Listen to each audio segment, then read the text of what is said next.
मलाई रिसेन्टली सबैभन्दा मन परेको ग्याजेटमा चाहिँ यो Osmo Pocket 3 पर्छ।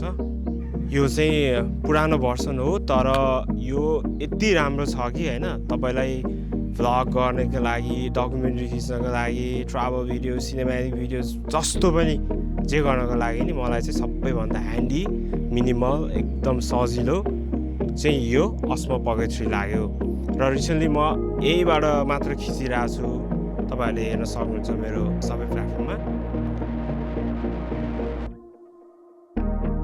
तपाईसँग पनि यो Pocket 3 छ भने please feel free to share तपाईको कामहरु, तपाईको भिडियोहरु। Thank you.